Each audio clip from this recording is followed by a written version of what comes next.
Saya hormati Bapak Robinya lagi belum bisa masuk, dan saya sayangi teman-teman seperjuangan di semester 6 ini. Saya di sini sebagai moderator, tidak memperpanjang ibaratnya percakapan. Maksud saya memperkenalkan teman-teman saya. Yang pertama Bunda Ainul, hadir Bunda. Hadir Bun. Bunda Eka Dewi Santi. Satu lagi ya. Bunda Eka Hadir. Rosna.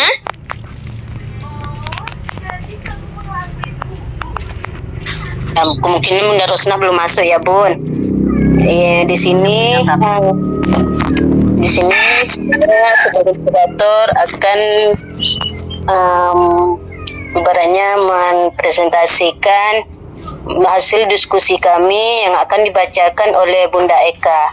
Bunda Eka, saya persilakan.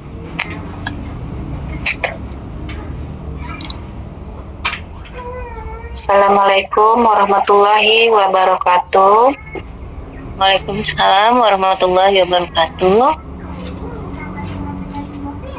Baiklah teman-teman, saya akan membacakan presentasi kami pada hari ini.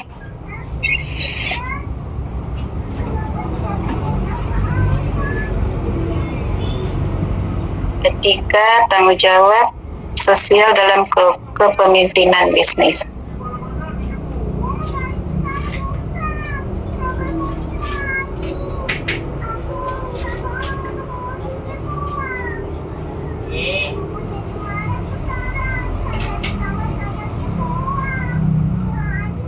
Etika dalam kepemimpinan bisnis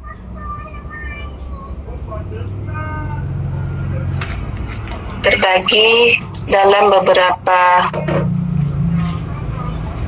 item. Yang pertama, etika dalam kepemimpinan bisnis. Membangun kepercayaan.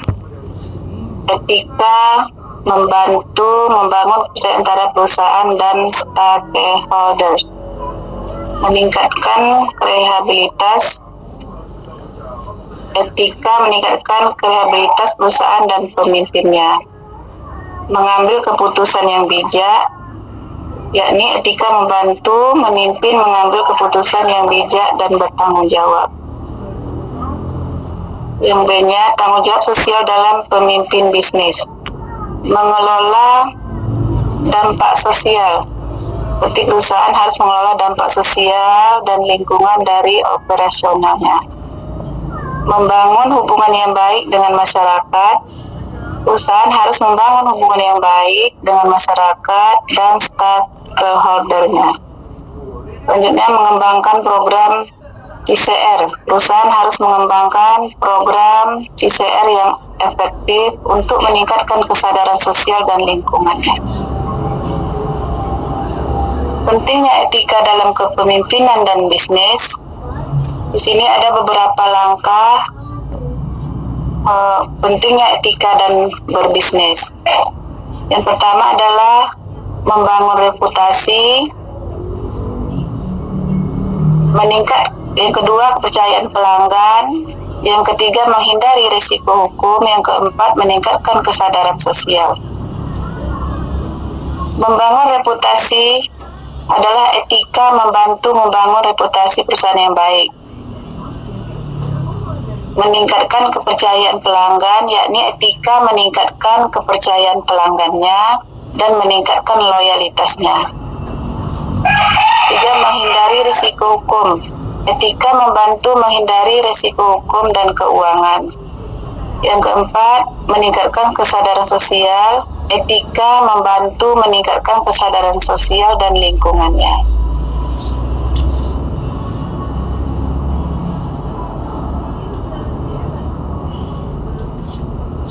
Izin moderator, apa ada teman yang bisa melanjutkan membacanya? Bunda Rosna belum masuk Bun. Belum, Bun.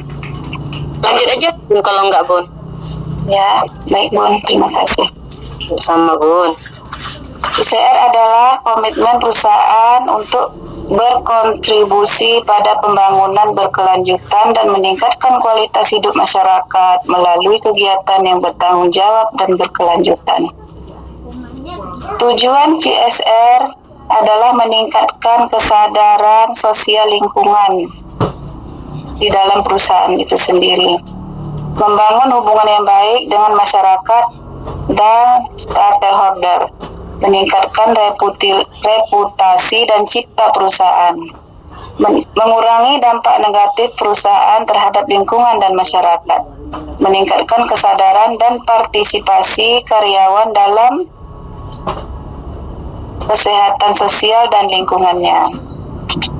Manfaat CSR adalah meningkatkan reputasi dan citra perusahaan, meningkatkan kesadaran sosial dan lingkungan perusahaan, membangun hubungan yang baik dengan masyarakat dan stakeholder, meningkatkan kesadaran dan partisipasi karyawan, mengurangi dampak negatif perusahaan terhadap lingkungan dan masyarakat, membangun bisnis berkelanjutan dan moral.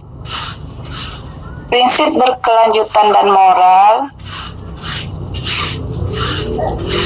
terbagi menjadi 4. Yang pertama, tanggung jawab sosial. Bisnis harus bertanggung jawab terhadap dampak sosial dan lingkungannya.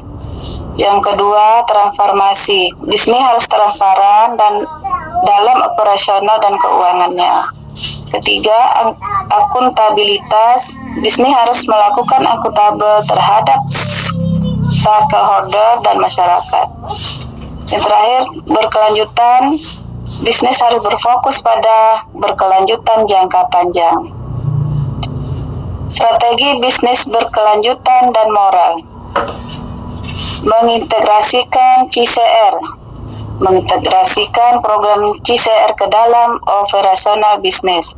Mengembangkan praktik bisnis yang berkelanjutan. Mengembangkan praktik bisnis yang berkelanjutan dan ramah lingkungan.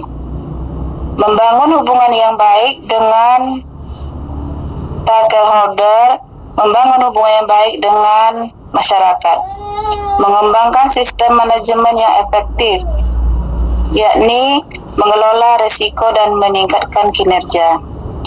Manfaat bisnis berkelanjutan dan moral, yakni meningkatkan reputasi dan citra bisnis, meningkatkan kepercayaan stakeholder dan masyarakat, mengurangi risiko dan meningkatkan berkelanjutan jangka panjang, dan meningkatkan kesadaran dan partisipasi karyawan.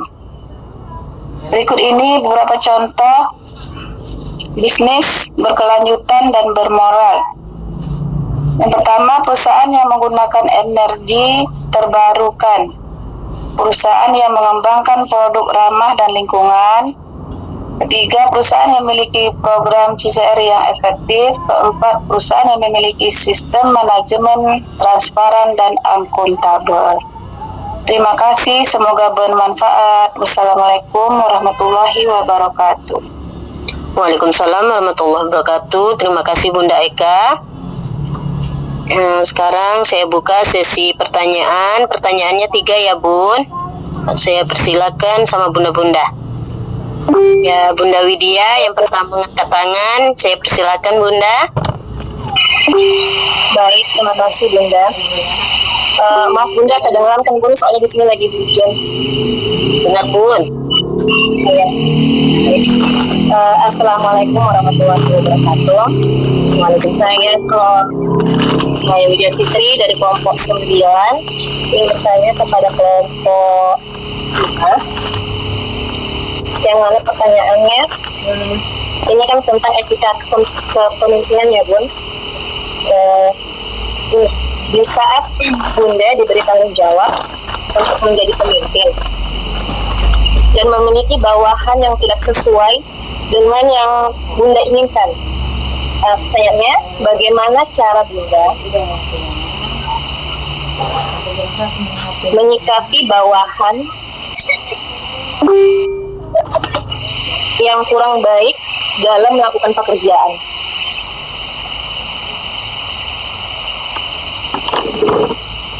Sudah Bun? Tidak diulang lagi Bu? Ulang Bun. bagaimana cara Bunda, seandainya Bunda diberi tanggung jawab ya Bun, menjadi pemimpin gitu. Bagaimana cara Bunda menyikapi bawahan yang kurang baik dalam melakukan pekerjaan? Wes, mantap. Bye. Bun, terima kasih ya Bunda. Terima kasih Bunda. Assalamualaikum warahmatullahi wabarakatuh. Itu legonya. Banyak nih yang angkat tangan. Saya Bun. Ya, saya silakan Bunda Hasti. Terima kasih Bunda Ros. Sama-sama. Saya Hasti Mesra ingin bertanya kepada kelompok 5, yaitu bagaimana cara seorang stakeholder membangun hubungan yang baik dengan masyarakat.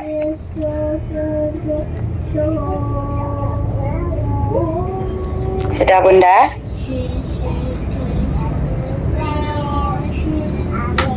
Baik Bun, terima kasih. Ya, sama-sama Bun. Assalamualaikum. Waalaikumsalam warahmatullahi wabarakatuh.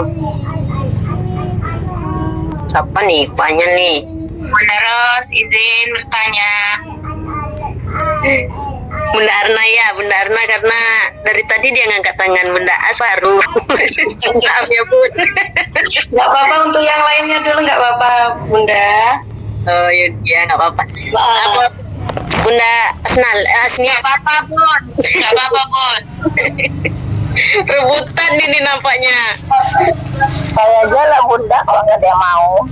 Ya boleh lanjut Bun. Terima kasih Bunda Ros. Sama Bun. Assalamualaikum warahmatullahi wabarakatuh. Saya Waalaikumsalam. dari kelompok 7 yang bertanya. Pertanyaannya,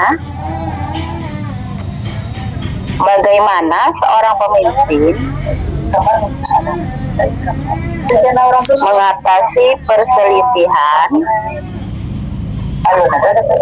ketegangan, dan konflik moral? Bunda, Coba diulang lagi Bun. bagaimana seorang pemimpin mengatasi perselisihan, ketegangan, dan konflik moral? Ya baik Bun. Bunda saya minta nanti di WA kan lagi ya Bun di grup pertanyaannya ya Bun. Baik, terima kasih ya Bunda. Assalamualaikum. Waalaikumsalam warahmatullahi wabarakatuh. Terima kasih Bunda semuanya atas pertanyaannya tadi. Sekarang saya minta kesempatannya mau cari jawabannya ya Bun. Saya kembalikan kepada Bunda Kosma. Oke, terima kasih Bunda Ros ya. Kita lanjutkan ke kelompok 6 ya. Kelompok 6 udah siap? Insya Allah Bunda. Mantap, lanjut ya Bunda Nurlailan. Silakan. Assalamualaikum warahmatullahi wabarakatuh. Waalaikumsalam. Baik Bunda, kami dari kelompok 7 langsung aja ya Bun. Yang saya hormati Bapak dosen dan yang saya sayangi Bunda-Bunda semuanya. Sebelumnya saya akan memperkenalkan anggota saya, yaitu Bunda Sunarsi, Bunda Sakinah, Bunda Astri, dan saya sendiri yaitu Nurlailan. Adapun moderator yaitu saya sendiri ya Bun. Kepada Bunda Sunarsi, silakan untuk membacakan isi materi dari kelompok kita Bunda.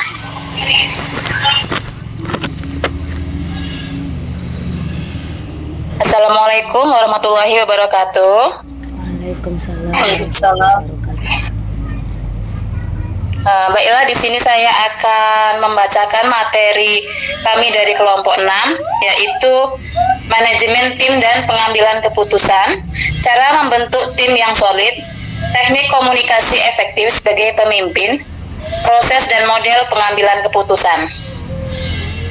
Manajemen tim dan pengambilan keputusan. Manajemen tim yang efektif sangat penting dalam proses pengambilan keputusan. Melibatkan anggota tim dalam proses ini dapat meningkatkan komitmen terhadap hasil yang dicapai, yang mengurangi resiko pemikiran kelompok, dan mendorong inovasi proses pengambilan keputusan. Tim melibatkan berbagai tahapan, mulai dari identifikasi masalah, pengumpulan informasi, analisis alternatif, hingga implementasi keputusan. Manajemen yang efektif untuk pengambilan keputusan. 1. Mengidentifikasi masalah dan peluang. 2. Mengumpulkan informasi. 3. Membangun konsensus. 4. Menggunakan teknik pengambilan keputusan kelompok. 5. Pengelola dinamika kelompok. 6. Delegasikan pengambilan keputusan. 7. Melatih keterampilan pengambilan keputusan. 8. Memonitor dan mengevaluasi hasil. Manfaat pengambilan keputusan tim. Keputusan yang lebih baik, komitmen yang lebih tinggi, inovasi yang lebih besar, peningkatan produktivitas, pengurangan resiko pemikiran kelompok. Dengan menerapkan manajemen tim yang efektif dan melibatkan anggota tim dalam proses pengambilan keputusan, organisasi dapat meningkatkan efisiensi, kualitas, dan keberhasilan dalam mencapai tujuan mereka. Cara membangun tim yang solid. Membangun tim yang solid melibatkan beberapa langkah kunci seperti menetapkan tujuan bersama, membangun kepercayaan, menghargai perbedaan, dan menciptakan komunikasi yang efektif. Selain itu, penting untuk memberikan dukungan dan pengakuan terhadap kinerja tim, serta melakukan evaluasi secara berkala. Langkah-langkah untuk membangun tim yang solid. Tentukan tujuan bersama. Pastikan semua anggota tim memahami tujuan yang ingin dicapai dan bagaimana kontribusi mereka berkontribusi pada pencapaian tujuan tersebut. Bangun kepercayaan. Kepercayaan adalah fondasi tim yang solid. Jalin komunikasi yang terbuka dan jujur, serta tunjukkan kendala dan konsistensi dalam tindakan. Hargai perbedaan. Setiap anggota tim memiliki kelebihan dan kelemahan masing-masing. Menghargai perbedaan ini menciptakan lingkungan yang inklusif dan mendorong kreativitas. Komunikasi yang efektif. Komunikasi yang jelas dan terbuka sangat penting untuk koordinasi tugas, penyelesaian masalah, dan pertukaran ide. Berikan dukungan dan pengakuan. Dukungan dan pengakuan terhadap kerja keras dan pencapaian anggota tim meningkatkan motivasi dan rasa memiliki. Cara membangun solid. Evaluasi secara berkala. Evaluasi berkala memungkinkan tim untuk belajar dari pengalaman, mengidentifikasi area yang perlu ditingkatkan dan merayakan keberhasilan. Lakukan kegiatan bersama. Kegiatan bersama di luar pekerjaan dapat mempererat hubungan antar anggota tim dan membangun rasa kebersamaan. Menciptakan budaya kerja positif. Budaya kerja yang positif, di mana anggota tim merasa dihargai, didukung, dan termotivasi adalah kunci untuk tim yang solid. Pengembangan keterampilan. Berikan kesempatan bagi anggota tim untuk mengembangkan keterampilan mereka dan meningkatkan mereka ada konflik. Konflik ada bagian dari dinamika tim, namun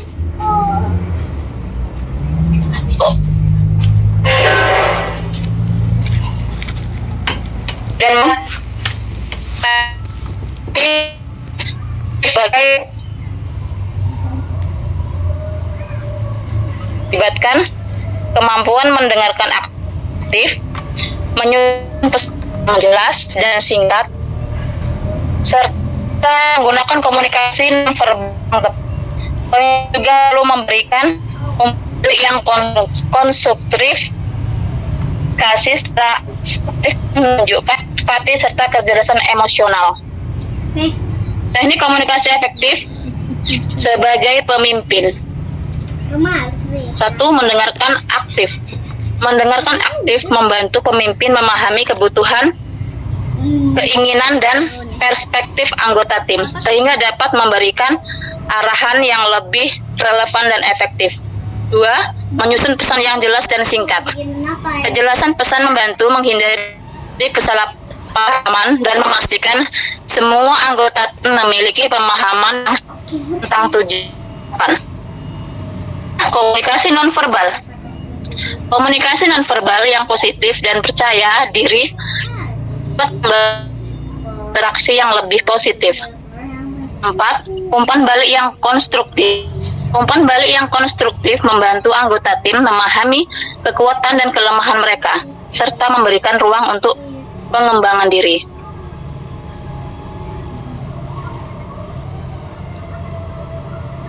Teknik komunikasi efektif sebagai pemimpin. 5. Asertif. Komunikasi asertif membantu pemimpin menyampaikan kebutuhan dan harapan mereka dengan jelas sambil tetap menghargai pendapat dan perasaan anggota tim. 6. Empati dan kecerdasan emosional. Empati dan kecerdasan emosional membantu membangun hubungan yang kuat dan meningkatkan di antara anggota tim. 7. Berpikir terbuka dan ingin tahu.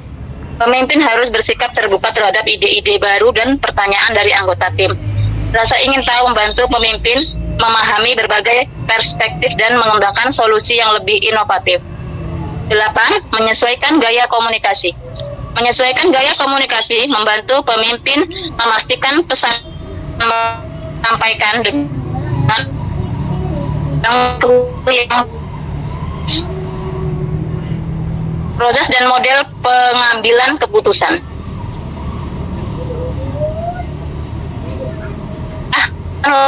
Struktur untuk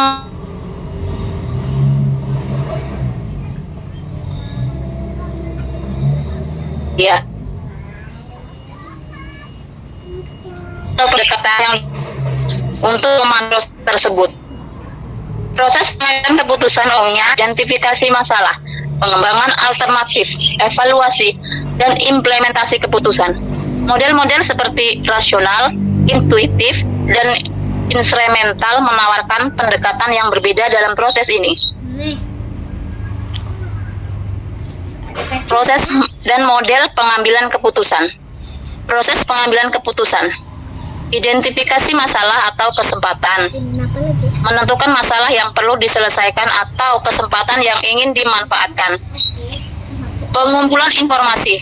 Mengumpulkan data yang relevan untuk memahami masalah dan alternatif yang ada. Identifikasi alternatif. Menentukan berbagai pilihan yang mungkin untuk mengatasi masalah. Evaluasi alternatif. Menilai setiap alternatif berdasarkan kriteria yang relevan dan relevansi yang tujuan. Pilihan alternatif terbaik. Memilih alternatif yang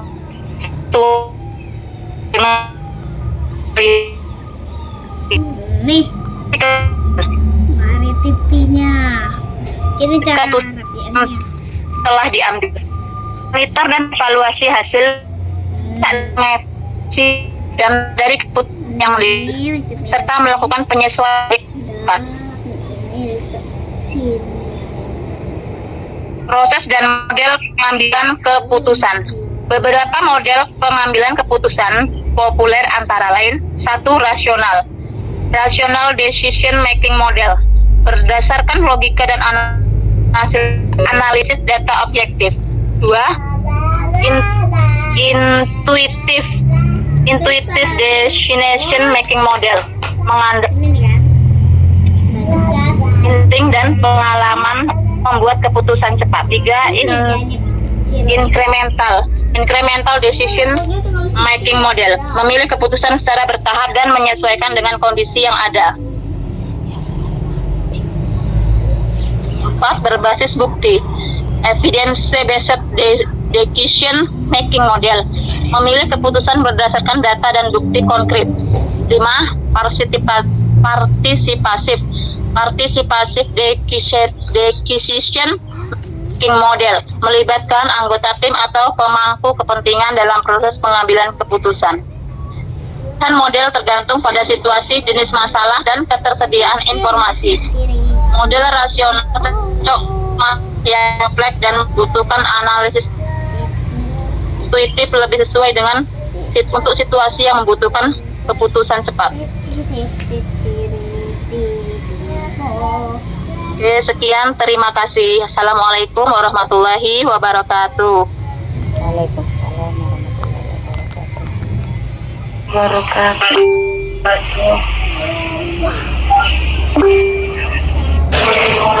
Terima kasih Bunda Sunarsi yang sudah menyampaikan materinya. Kepada bunda-bunda yang ingin bertanya, silakan Bunda. Ayah Bun. Bunda.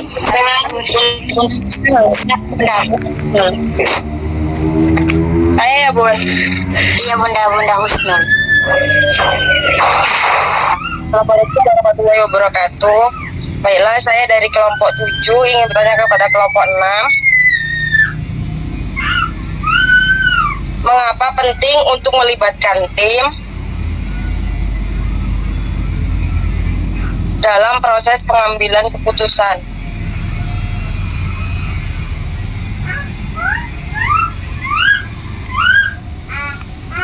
Sudah Bun? Iya Bunda. Lanjut Bun, pertanyaan yang kedua Bunda. Saya Bun. Terima kasih Bun. Iya Bunda. Siapa Bun yang pertanyaan kedua? Oleh Bun. Bunda Sumarni, silakan Bunda. Baik, terima kasih Bunda Lailan. Assalamualaikum warahmatullahi wabarakatuh. Perkenalkan, saya Sumarni dari kelompok 10. Izin bertanya kepada Bunda kelompok 6 yang pertanyaannya, bagaimana cara Bunda menangani situasi di mana anggota tim Bunda tidak sepakat dengan keputusan yang Bunda berikan? Sudah Bunda? Iya Bunda, sudah Bun. Lanjut pertanyaan yang ketiga ya Bun. Saya Bunda Lailan. Bunda Nayati, ya Bunda, silakan Bunda. Terima kasih Bunda Nur Lailan atas kesempatannya. Saya izin bertanya ya, langsung ke pertanyaan ya Bunda ya. Iya Bun. Mengapa?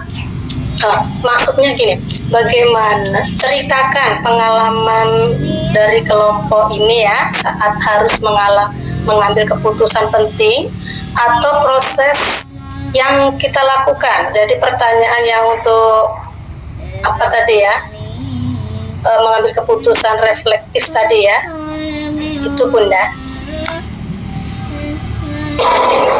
Oke Bunda, terima kasih Bunda.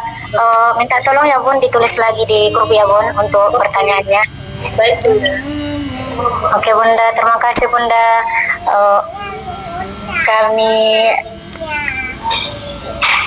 Saya kembalikan lagi kepada Kosma ya Bun. Oke, baik Bunda. Terima kasih Bunda Nurlainan. Kita langsung lanjutkan aja ke kelompok 7 ya Bunda. Kelompok 7 udah siap? Siap Bunda, tunggu bentar ya Bun. Oke, baik. Lanjut ya, silakan Bunda Danti. Ya Bunda. Assalamualaikum warahmatullahi wabarakatuh. Alhamdulillahirabbil alamin. Assalatu wassalamu ala asrofil anbiya. Merupakan dua keterampilan penting dalam kewirausahaan yang dapat membantu pengembangan usaha. Keduanya mendorong ciptanya produk baru, layanan baru, dan cara kerja yang lebih efisien. Pengertian dan manfaat kreativitas. Pengertian kreativitas adalah kemampuan menghasilkan ide-ide baru. Sedangkan manfaatnya yaitu membantu melihat peluang di tengah tantangan. Pengertian dan manfaat inovasi. Pengertiannya yaitu penerapan ide-ide baru untuk memecahkan masalah. Sedangkan manfaatnya membantu menciptakan nilai-nilai tambah bagi pelanggan. Untuk mengembangkan kreativitas dan inovasi wirausaha dapat dilakukan dengan berbagai hal, diantaranya yang pertama, memperluas pengetahuan. Kedua, melakukan riset dan evaluasi. Ketiga, berpikir secara terbuka. Keempat, berani menerima risiko. Kelima, melihat dari sudut pandang yang lain. Keenam, berkolaborasi dengan orang lain. 7. Memanfaatkan berbagai sumber inspirasi. Kedelapan, mencari solusi masalah yang sedang dihadapi.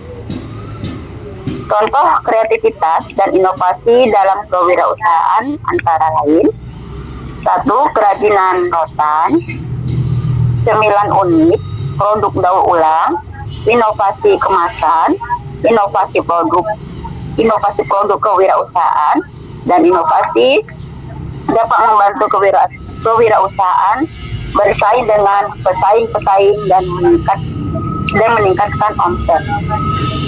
Manfaat kreativitas. Manfaat kreativitas ada 8. Yang pertama, mengeksplorasi ide-ide baru yang mungkin tidak biasa atau bahkan tidak mungkin pada awalnya. Kedua, membentuk tren masa depan. 3. Menemukan solusi yang unik.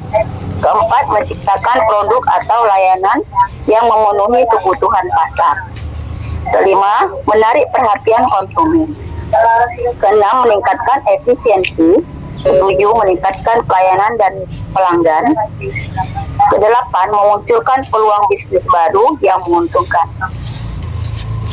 Brainstorming. Pengertian brainstorming adalah teknik berpikir kreatif untuk mengumpulkan ide dan gagasan.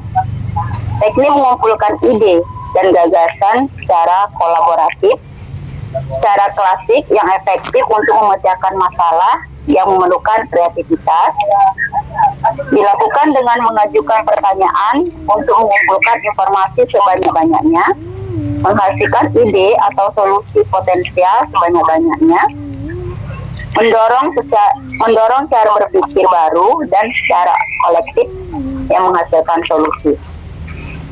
Problem solving. Pengertian problem solving adalah kemampuan untuk mencari solusi atas masalah, kemampuan untuk mencari solusi atas segala halangan dari tujuan. Kemudian tahapannya meliputi: 1.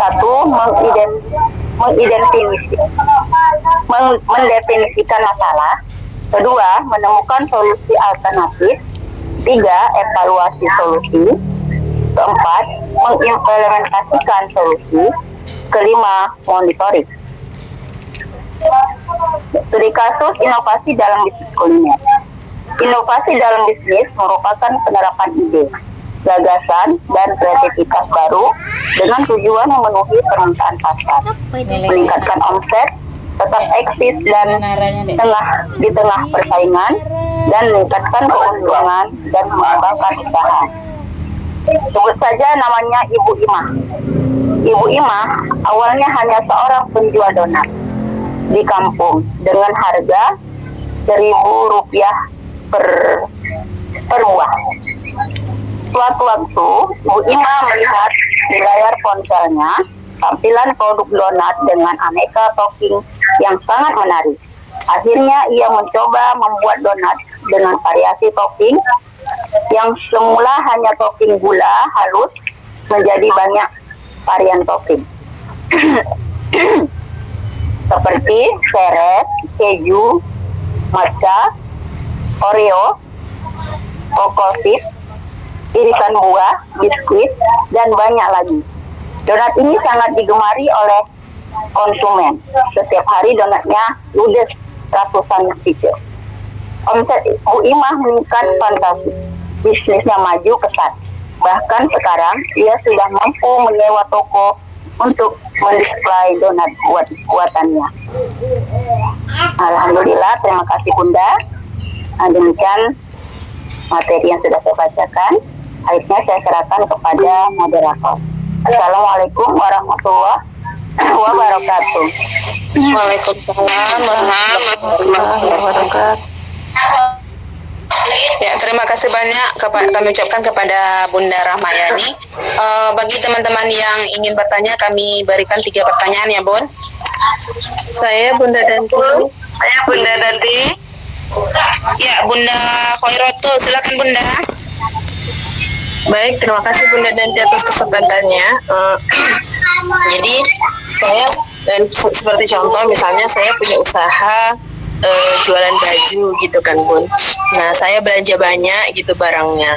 Kemudian akan tetapi ada beberapa barang yang stuck alias tidak laku terjual gitu Bun. Dan barang itu cukup banyak dengan modal yang cukup tinggi.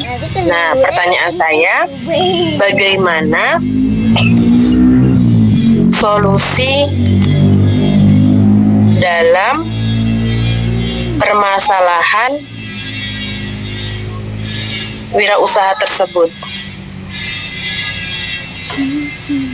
Jelas Bunda Danti? Bunda Khairotul bisa ulangi apanya? Yang awalnya itu Bun, yang masalahnya Bun. Oke, Bun. Iya, jadi saya punya usaha jual baju fashion gitu lah Bun ya. Jadi saya belanja cukup banyak gitu kan. Nah, akan tetapi setelah saya belanja, kemudian saya jual Bun. Saya jual baik itu melalui online atau melalui offline. Akan tetapi ada beberapa barang yang tidak laku atau stuck, maksudnya ya intinya tidak laku dan modalnya itu cukup tinggi. Bagaimana solusinya untuk masalah saya tersebut begitu Bun? Oke, makasih Bunda Khairotul. Sama-sama Bunda Vera. Baik, itu pertanyaan dari saya. Bun, dari saya. Ya Bunda Sri Wahyuningsih, ya Bunda. Ya Bun, makasih banyak kesempatannya. Yang mau saya tanyakan, apakah yang akan Anda lakukan untuk meningkatkan nilai produksi atau layanan Anda? Udah, Bunda Danti? Sudah Bunda. Ya, makasih banyak Bunda. Ya Bunda. Boleh saya, Bun? Sudah bertanya Bun. Bunda Yanti, Bunda. Oke, makasih, Bun. Assalamualaikum warahmatullahi wabarakatuh. Izin bertanya ya, Bun. Ini kasus saya sendiri ya, Bun. Saya kan punya usaha juga tuh, Bun. Jadi saya tuh ngangsurkan barang, berjenis-jenis barang elektronik gitu ya, Bun. Jadi nggak apa, Bun, usaha itu nggak selancar yang saya inginkan gitu kan, Bun. Jadi gimana, Bun, caranya atau solusinya menghadapin konsumen yang susah bayar, kadang kabur. Gimana, Bu, kalau kabur? Oke, Bun, nggak bisa kan, Bun. Ini yang susah kali bayarnya, Bun. Itu aja, Bun. Bunda bisa diulangi sekali lagi Bun pertanyaannya. Boleh, Bun. Saya kan ada usaha, Bun. Usaha itu mengasurkan barang ya, Bun. Jadi intinya, Bun, gimana menghadapi konsumen yang susah membayar angsuran, Bun. Sudah, Bun? Sudah Bunda. Makasih Bunda Danti. Bunda Yanti berarti ini kreditan gitu, Bun. Iya, Bunda. Jadi Apa saya Bunda tahu Rama? jawabnya gini aja, Bun. gimana ya cara menghadapi Bun konsumen yang susah bayar gitu Bun? Mana tahu ada jawaban Bunda dari kelompok Bunda yang sesuai, nanti saya jalankan gitu loh Bun. Sudah banyak trik saya usahakan Bun. Insya Allah saya kasih Bunda Yanti, disedekahin aja, usah dijual Bun, disedekahkan aja.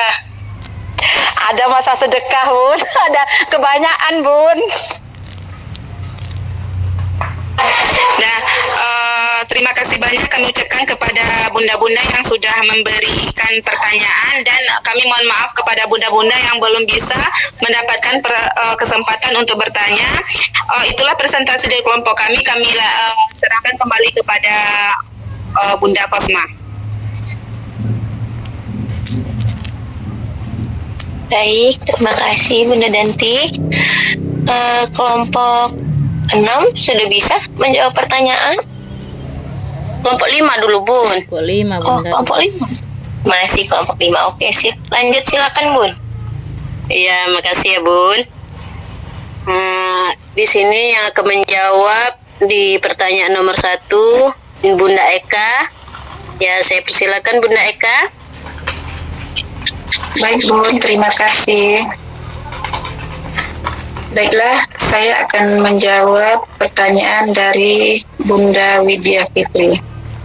Pertanyaannya, di saat Anda diberi tanggung jawab untuk menjadi pemimpin dan memiliki bawahan yang tidak sesuai dengan yang Anda inginkan, bagaimana cara Anda menyikapi bawahan yang kurang baik dalam melakukan pekerjaan?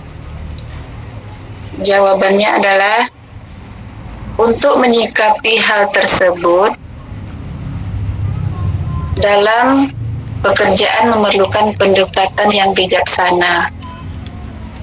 Pertama, pentingnya untuk memahami penyebab kinerja buruk tersebut, apakah karena kurang keterampilan, motivasi, atau masalah pribadi.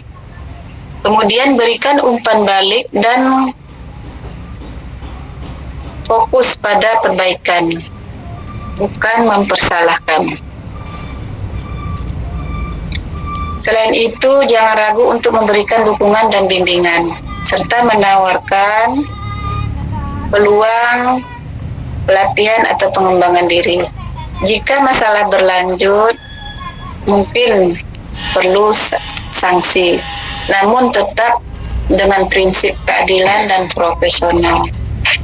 Langkah-langkah yang dapat dilakukan adalah yang pertama, identifikasikan penyebab, komunikasi yang efektif, berikan dukungan dan bimbingan, sanksi yang adil dan konsisten, dan tindak lanjutnya. Contoh, ini sebagai contoh ya Bun ya. Jika bawahan melakukan kesalahan dalam penyusunan laporan, jangan langsung menyalahkan, sebaiknya tanyakan mengapa kesalahan itu terjadi. Apakah mereka memiliki kesulitan atau memahami prosedur, atau mungkin kurangnya pelatihan. Kemudian berikan pelatihan yang diperlukan, bimbingan buat mereka, berikan kesempatan untuk memperbaiki kesalahan mereka. Jika masalah berlanjut, berikan sanksi yang sesuai, namun tetap dengan prinsip keadilan dan profesional. Pentingnya bersikap empati, bersikap sabar, bersikap konsisten, bangun hubungan yang positif. Untuk meningkatkan hubungan positif antara atasan dan bawahan sangat penting untuk menciptakan lingkungan kinerja yang kondusif, aman. Itu aja jawaban dari saya. Semoga bermanfaat Bunda Widya. Terima kasih. Assalamualaikum. Assalamualaikum. Terima kasih Bunda atas jawabannya, Masya Allah bagus banget. Sama-sama Bun. Terima kasih Bunda Eka. Selanjutnya pertanyaan nomor 2 yang akan dijawab oleh Bunda Ainul. Silakan Bunda. Baik Bunda, pertanyaannya, bagaimana cara seorang stakeholder membangun hubungan yang baik dengan masyarakat? Jawabannya adalah cara membangun hubungan yang baik dengan masyarakat. Yang pertama yaitu kita melakukan komunikasi yang efektif dan transparan dengan masyarakat, serta mendengarkan kebutuhan dan aspirasi mereka. Kemudian, menyediakan pelayanan yang baik dan responsif terhadap kebutuhan masyarakat. Kemudian, membangun kemitraan yang kuat dengan masyarakat dan organisasi lainnya untuk mencapai tujuan bersama. Selanjutnya, menjaga transparansi dan akuntabilitas dalam setiap kegiatan dan keputusan yang diambil. Bagaimana Bunda Asti dengan jawaban saya, Bun? Terima kasih Bunda. Sama-sama, Bun. Terima kasih Bunda Aino. Pertanyaan nomor 3, saya persilakan Bunda Rosna.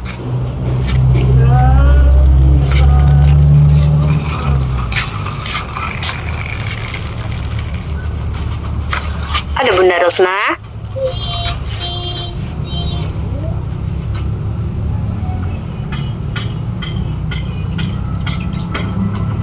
Assalamualaikum warahmatullahi wabarakatuh.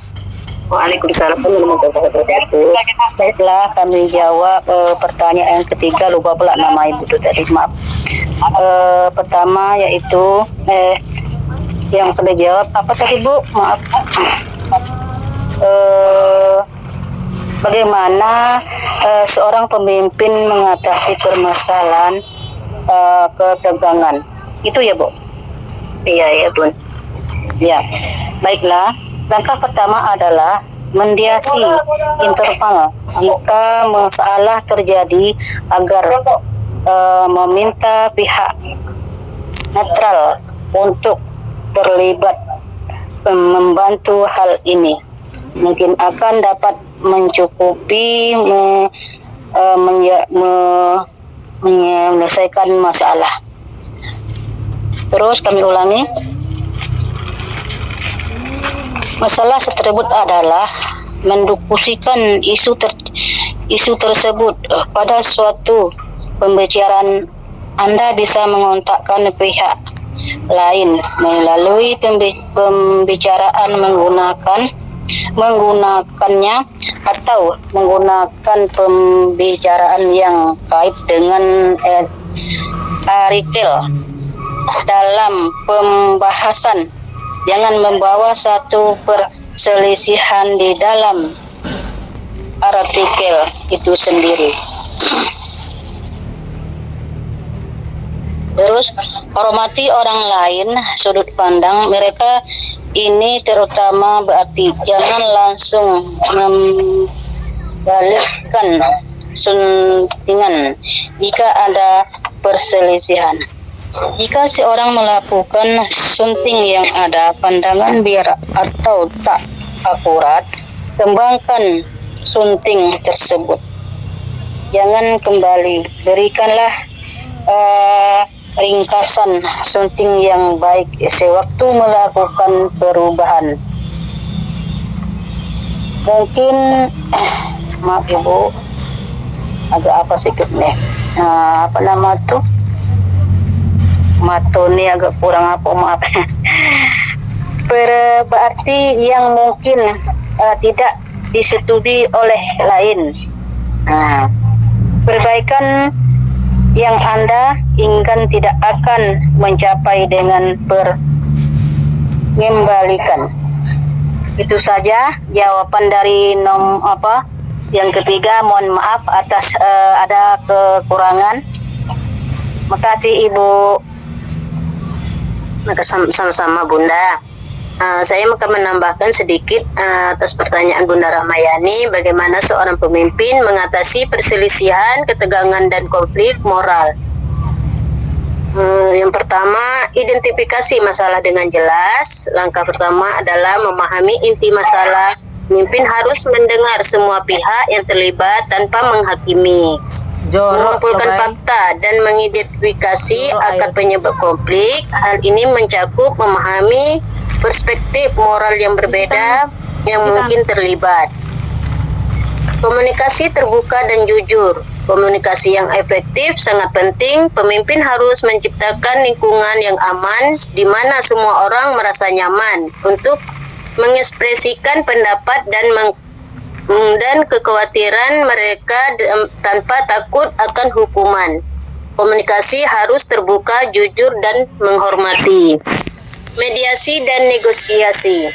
Pemimpin harus bertindak sebagai mediator, membantu pihak yang berselisih untuk menemukan solusi bersama.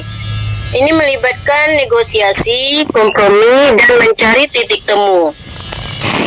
Tetapkan prinsip-prinsip moral yang jelas. Pemimpin harus memiliki kerangka kerja etika yang jelas dan konsisten. Prinsip-prinsip moral ini harus dikomunikasikan dengan jelas kepada semua anggota tim atau organisasi. Hal ini membantu dalam membuat keputusan yang adil dan etis dalam situasi yang sulit. Ketegasan dan keputusan yang adil. Setelah mendengarkan semua pihak dan mempertimbangkan semua fakta, pemimpin harus membuat keputusan yang adil dan tegas. Keputusan ini harus selaras dengan prinsip-prinsip moral yang telah ditetapkan dan mempertimbangkan kepentingan semua pihak yang terlibat. Ketegasan penting agar konflik tidak berlarut-larut. Pengembangan tim dan budaya organisasi. Pencegahan konflik jauh lebih baik daripada mengatasinya. Pemimpin harus membangun budaya organisasi yang menghargai keragaman pendapat, menghormati perbedaan, dan mendorong komunikasi terbuka. Mencari nasihat dari pihak yang kompeten. Dalam situasi yang konflik atau sulit, pemimpin mungkin perlu mencari nasihat dari pakar etika, mediator profesional, atau konsultan hukum untuk memastikan bahwa keputusan yang dibuat adalah yang penting, yang paling adil dan etis. Evaluasi dan refleksi. Setelah konflik terselesaikan, penting bagi pemimpin untuk mengevaluasi proses dan hasil yang dicapai. Refleksi diri dapat membantu pemimpin untuk belajar dari pengalaman dan meningkatkan kemampuannya dalam menangani konflik di masa mendatang. Mengatasi konflik moral membutuhkan kepekaan, kebijaksanaan, dan komitmen terhadap keadilan. Itu aja Bunda. Gimana Bunda Ramayani? Bunda Ros, terima kasih atas jawaban Bunda. Ya, sama-sama Bun. Itulah jawaban kami di kelompok 5. Terima kasih semuanya yang telah memberi pertanyaan dan memberi jawaban. Sekian dan terima kasih. Saya sebagai moderator dari kelompok 5 mengundurkan diri. Wassalamualaikum warahmatullahi wabarakatuh. Waalaikumsalam warahmatullahi wabarakatuh.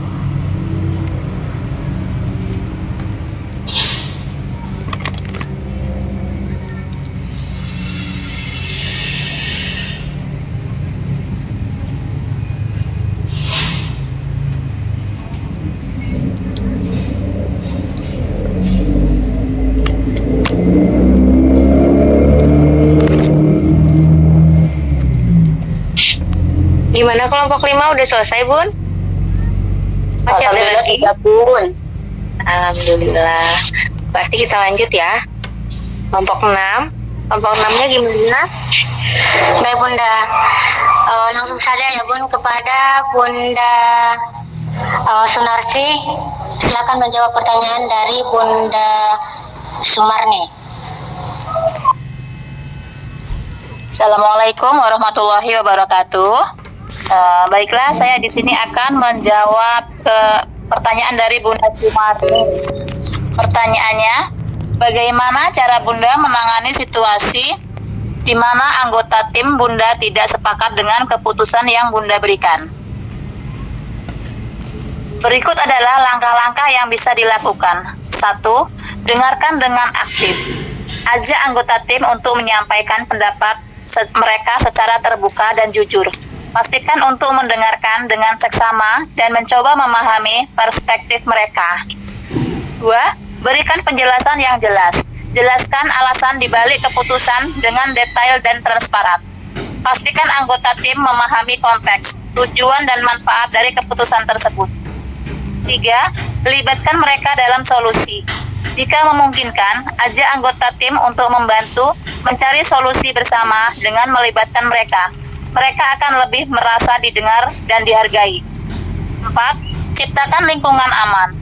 Pastikan anggota tim merasa nyaman untuk berbagi pendapat